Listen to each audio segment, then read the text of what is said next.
Hi guys, Mark White here once again with a very, very special guest. First time I've ever done an interview with a guy actually. He's an all-rounder, needs no introduction, double world champion I think, at least 2 times, Chris, maybe more, 2-time world champion? 2-time English pool, yeah.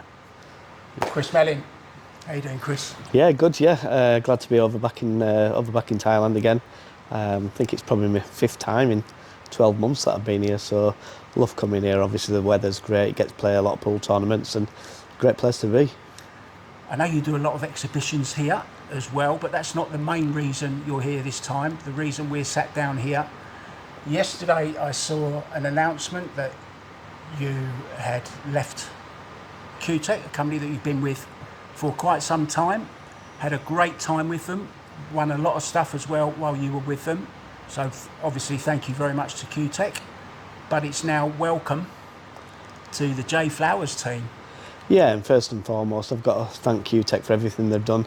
You know, Brett Jones and his son Lenny, they've been amazing with me. They've done everything and more that they said they was going to do. Paid me on time every single time, never been late with anything. The equipment was lovely, it was great, and you know it's quite sad really that we've ended, but we're still friends. We've ended on great terms, which is always important. I think it has to end like that, because you never know what's over the bridge. You know, we could come back to each other again. Who knows? But yeah, I had a great 3 years, and thank you very much to them. You are, in my eyes, a sponsor's dream.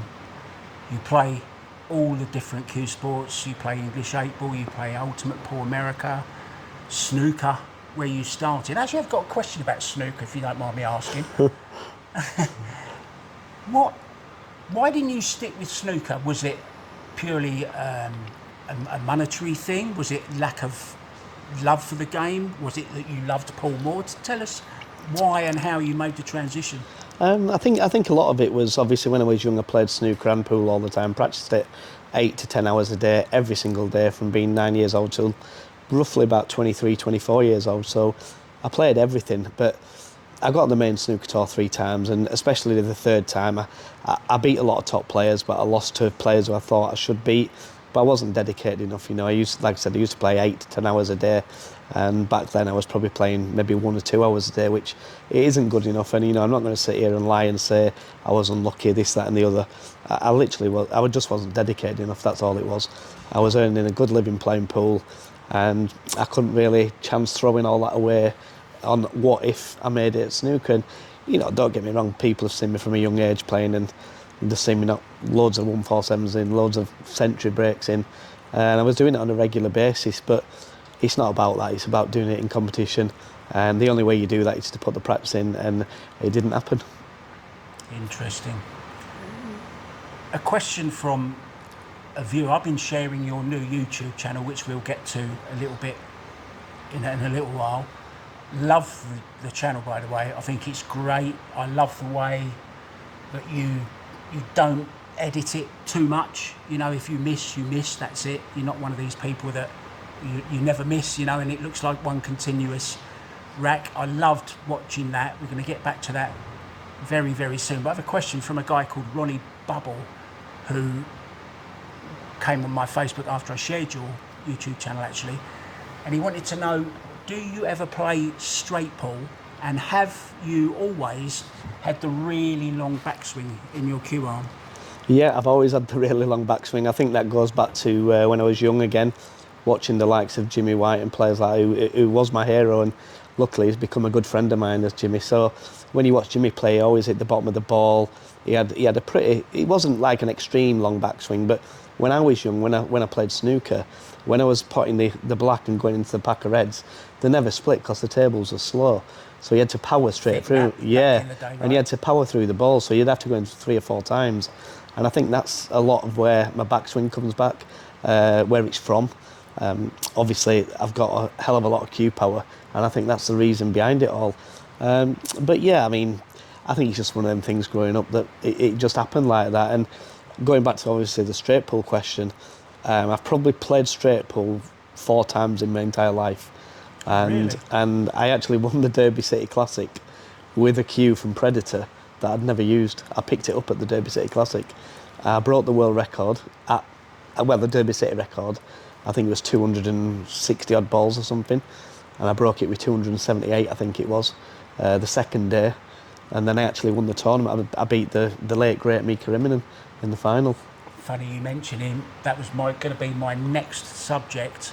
Obviously, one of the most famous videos ever is you and Mika playing 8-ball, and you come up with that unbelievable clearance. Actually, one day when we've got more time, next time you're back in Thailand, I want to put that clearance on the big screen, and I want us to watch it together and for you to talk us through it. Do you remember that first shot of that? Yeah, I remember everything. I remember where I was. I remember who was watching. I remember who was screaming. It was just mental because obviously it's take what you make, and when I broke, I really didn't have a clear shot. So the shot I was playing was to obviously clip off the ball, send the white off the side cushion, and to try and put it in the corner. It was call shot, so you had to call the ball in that pocket. And then again, I had no shot after that, so I had to play masse. I swerved it full length of the table, made that almost ball. Venom-esque, yeah, and then I played a terrible positional shot. I think it was 3 balls out. If I landed on the ball in the middle half ball, it was easy. Just run the white to the bottom cushion, play the ball in the middle, and black in the pocket where it eventually went. But obviously I landed dead straight. I was bridging, I couldn't reach. So I thought, well, I've just played a couple of bank pool tournaments before that at the Derby. So I just thought, leave this, and if it goes in, it's going to be something mental. And as soon as I hit it, I thought, well, this is close. You just have that instinct, and obviously I think what makes it as well is obviously having Johnny Archer and Ted Lerner, I believe it was, in the commentary box. Oh, really? Yeah, and I'll never forget Johnny's words. It was if somebody made that shot against me, I think I'd kill myself. I think it was exactly what he said, and it's brilliant. And the amount of times I get asked, what did it feel like to do that clearance there and then? I remember Darren Appleton, obviously it was his tour, the World Pool Series. I remember him screaming. He shouted, "Oh my God!" Cowboys was just cowboys, jumping up and down, laughing, saying he does it all the time. It's nothing new. Did Mika say anything to you after that rack? He did. I can't remember exactly what he said, but I remember him coming up to me after the rack and he shook my hand. And I've never seen Mika do that with anybody at any point in a match, apart from obviously when the match ends. He was a tremendous competitor, unbelievable player, one of the greats of all time. And obviously it's really sad that what happened to him, and such a young guy. I think he was he 50 years old? 52, I think 52 he was, years old. He was fit as a fiddle. He used to run every day. And it's such a sad moment in my career and every other pool player's career to lose somebody like Mika. One of the best you've ever played against, would you say? Without a doubt. It was funny because the first time I ever played him, I was 20 years old, and obviously Mika had moved to New York, I believe. Yeah. And Mika was one of the best. I'd seen him in the Mosconi Cup, and he was like an idol to me watching him play. And I drew him in the European Championships, and I think I beat him 9-1. And I said to him after the match, I said, "Could you give me some info on obviously moving into American pool full time?" And he wouldn't speak to me. And I thought, well, that was my first impression of him. But obviously we became great friends. We've played lots of tournaments together. We played in the Philippines, America. We played absolutely everywhere. And yeah, it's such a sad loss. Yeah, terrible, isn't it? Back to YouTube. I was only disappointed once when I watched both your videos, by the way. The Q&As that you do, I think they're really, really good. I'm just so envious that you can still walk around the table, clearing the table when you're doing a Q&A. He's just such a show-off, this guy. I was disappointed in one thing. When it got to how you get out of snookers when you're hooked, you said you've got some mathematic things that you do, like the diamond system, but there's one system that you won't say because you don't want your opponents knowing. Yeah, and obviously a lot of the top players know the systems, but I use 3 different systems when I do it. I'm very fortunate in a way that I can work things out very quickly. I actually got diagnosed a couple of years ago with a form of autism, and that's all to do with... That's the genius in you. I think it has something to do with it. So like from a very young age, from probably being 6-7 years old, I've always been unbelievable with numbers. So like I could literally see a number and remember it forever. You know, I can remember my own phone number at home from 35 years ago. Directions, things like that. Your way around a pool table. Yeah, and angles and things like that. I think that has a lot to do with it because, especially ultimate pool, when we're playing in England and America, when you get to the 15-second shot clock or the 30-second shot clock, it's not a long time.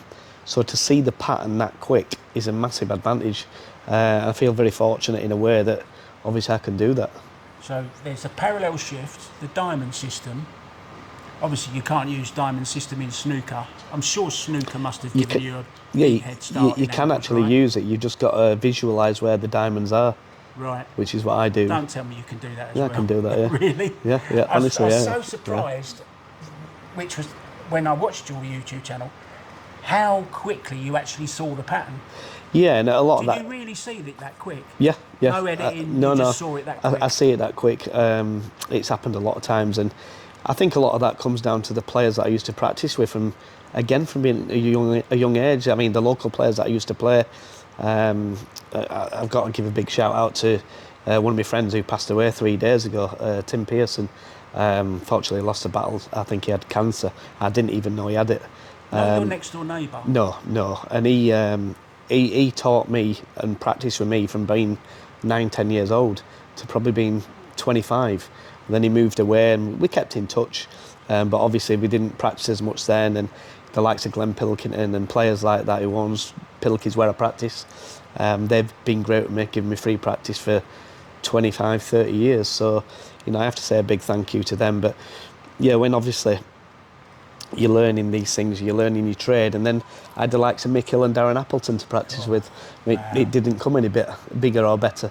I used to stay at Darren's house, as did Mick, and his mum and dad would look after us and make us as tea, as breakfast, as dinner. It could be 2 o'clock in the morning, his mum would wake up and make us something to eat, and we used to practice every day, 10 hours a day. We'd play for money, not a lot of money, because obviously we were young and we didn't want to rob each other. But Darren and Mick used to get the better of me, I'll be honest. But whenever we played snooker, I always used to get the better of them because they always wanted to start, they always wanted a handicap. But yeah, I think a lot of it comes from learning off players like that. And Darren, I'll tell you if you ever interview him, he actually showed me the diamond system as well, did a few others, Ralph Souquet, Efren, a couple of others. Obviously watching Efren, he's the daddy, basically, he's the best. Well, a lot of people call you the English Efren because of these shots that you play. Can I ask you, do you sometimes play what others would consider the wrong shot to have a little show off, to play something a little bit special, hoping to make that highlight reel? No, because honestly, no, I don't do that. I mean, don't get me wrong, I've played a few shots on TV where I didn't need to play the shots, but I'd already won the match because the time was running out. It was like, there was 20 seconds left on the clock, and you know, I've arced the cue ball around about 3 balls, landed dead straight on the black without hitting a cushion. And yes, you know, stuff like that, I do that for the camera, but when you're playing big events, big tournaments, and it's close, I don't try to do it on purpose. I generally try to clear up. But like I said, if you ask Darren wishes he never told me the system or never taught me, because, you know, I do know the systems. And, you know, at the end of the day, I've had, you might not know this, I've had a couple of death threats from the Philippines, from 2 guys from the same nickname as Efren. It's just it's a nickname. That's all it is. I know. There's double lots of nicknames. There's 2 hitmen. Yeah, there's 2 hitmen. Do you know what I mean? You know, there's two Rockets. There's Rodney Morris. There's Ronnie O'Sullivan. Do you know what I mean? And it's just a nickname at the end of the day. And I do understand that he's an icon in the Philippines, and he is the greatest pool player, all-around pool player that's ever lived, especially American pool player. But you know, at the end of the day, I got it from English Pool. I can't just change that brand nickname just because somebody else has it. But yeah, you know, at the end of the day, I'm not going to sit here and lie and say I'm a better player, because I'm not. You know, right now, I might be. But, you know, he's past his best, he's Efren. But he's, without doubt, the greatest player that's ever played the game. You really believe that, yeah? 100%. What about, where does Shane sit in amongst your greatest, your GOATs? Shane's certainly up there, without a shadow of a doubt. Amazing player. The way he plays, it's so unique. The way he kind of, you know, the way he cues the ball, he goes up and he kind of his wrist is in like that as well. Yeah, and he decells quite a bit, which is unusual. But you know, he's an amazing player. He's unbelievable under pressure. one of the best breaks, if not the best break in the world. And he's a great person as well. So fair play to him. He's certainly up there as one of the greatest ever. But I think he needs to do it for about another 15 years yet. Josh Villa, would you say he's the best in the world at the moment? Do you know what? I've not been watching a lot of American pool, to be honest. I've been so busy doing what I'm doing with the English pool and obviously the Chinese pool and things like hairball. So I've not watched a great deal, but obviously, seeing the likes of Dennis, who's one of my good friends, unbelievable player, improved, in my opinion, the most improved player over, quite a few years. He's done brilliant. Josh Villa, what he hasn't won, you could write on a stamp, really. Do you know what I mean? Yeah. He's an amazing talent, brilliant player. Jason Shaw, Francisco Ruiz. There's so many brilliant players. Well, yeah, and look at what Yap's done this past season. I did see that is unbelievable for somebody to be so consistent at winning events like Ruiz did, like Phil has done, like Yap's done. You need to be brilliant, but you also need a fair bit of luck, because the game has that element. Right. And the game has that element of luck that you do need it at that right moment. And fair play to him. Take it while you can, because it's not going to last forever. No, that's right. It's going to be someone else's turn soon. Who do you think's the next one to maybe go on a run? Well, I'd like to think I might have a go, but it's not happened just yet. I've done all right. I've not done bad. I got to world number 3 when I was playing all the time.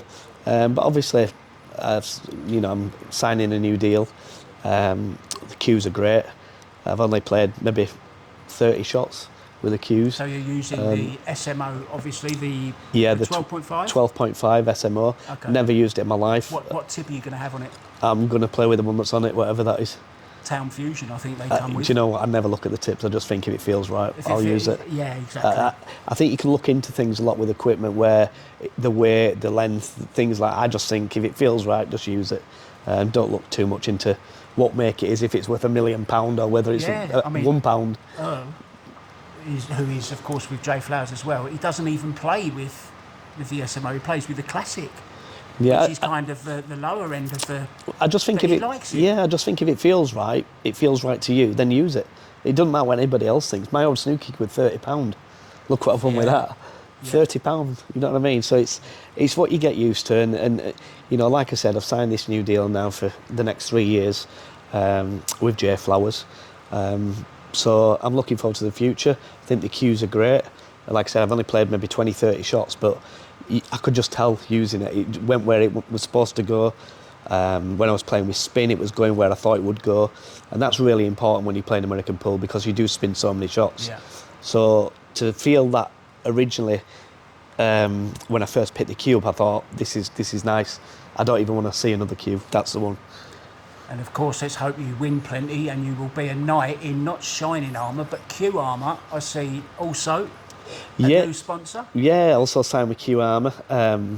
Signed that a couple of weeks ago, and obviously that's all with American Pool. Brand shirts and Magician shirts.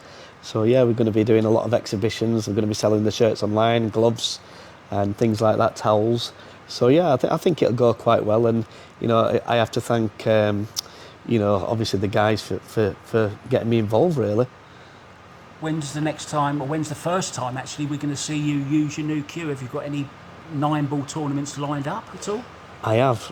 I think I'm okay saying this, because it will be obviously announced by the time this video goes out.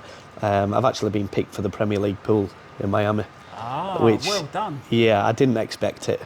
I really didn't. I was completely shocked when Emily asked me. So I had to change my flight. So I'm flying on the 16th to Osaka, then to Atlanta, then to Miami. So it's going to be hectic. It's a 25-hour flight. So I'm going to be a bit tired, but I'm one of them players. I just get on with it. So great to see you join the Jay Flowers team. I'm with the Jay Flowers team, obviously not as a player, but just as a person. They get to do this kind of stuff and be online. Let's just talk about your YouTube channel very, very quickly. What's it called? What can people expect from it? Yeah, well, the YouTube channel's C Melling Pool. C Melling Official it is. I started it maybe 2 weeks ago. Got some guys down in London that are doing everything. They're doing the filming, the editing. They're doing everything for me, all my socials. So if anything's on there that you don't agree with, don't blame me, because it isn't me. It is my social media network. Obviously the Facebook, the YouTube, the TikTok. So yeah, it's going great. I mean, 2 weeks I've virtually got 9,000 followers on Facebook. Wow. Within 2 weeks. I've got 4,500 subscribers on YouTube. It's only been going a week, 2 weeks should I say. So must be starting to make a little bit of the old. do you know I've never made a penny off social media, not a penny. And a lot to be fair, you haven't really ever done too much on social media. You're not not known too for much. your social media, right? Well, the crazy thing is, and I get asked this all the time, is when I did that crazy clearance against Mika Immonen, Yeah. You must have got paid fortunes. I never got a penny. I swear to God, I swear to you, Really? I never got one penny, because Darren Appleton owned the rights. So he would be the one who got paid if there was somebody getting paid. I don't know how much he got paid. Oh, Darren Appleton, happy birthday. It's his birthday party this weekend, I believe. It is, yeah. He invited me, but unfortunately I'm over here and then in America. Otherwise I would have gone, so yeah. They've got a bit of karaoke there as well. Do you like a bit of karaoke? No, I'll leave that to Darren. Your go-to song was. No. I know Darren loves to sing. He sings Elvis to Darren, but I Does can't he sing. sing Elvis? I'm useless. Does he put a wig on for it? Right, I need one these days. He's going bald, so no, you know, fair play to Darren. Great to see him in good health, obviously, with what happened when he had the heart attack. I think it was about 4 years ago. To come back from where he was to where he is now, and you know, I've said it when I've done the exhibitions in question and answers, and people ask about Darren, what's he like? Is he back to his best? And you know, he'll tell you the same. I don't think he's ever going to be the same player, but what an unbelievable career he's had. Multiple world champion, best player in the world. Done everything there is to do in the game of American pool, and more or less everything in English pool apart from winning the world championship. But the most important thing for me is that, you know, he's still here, he's still breathing. He was 45 seconds without a heartbeat. Yeah. Sorry, 45 minutes without a heartbeat. So to come back from that, not have any brain damage or anything like that, it's so great to see him back. Great to see you back here in Thailand. Great to welcome you to the J Flowers team.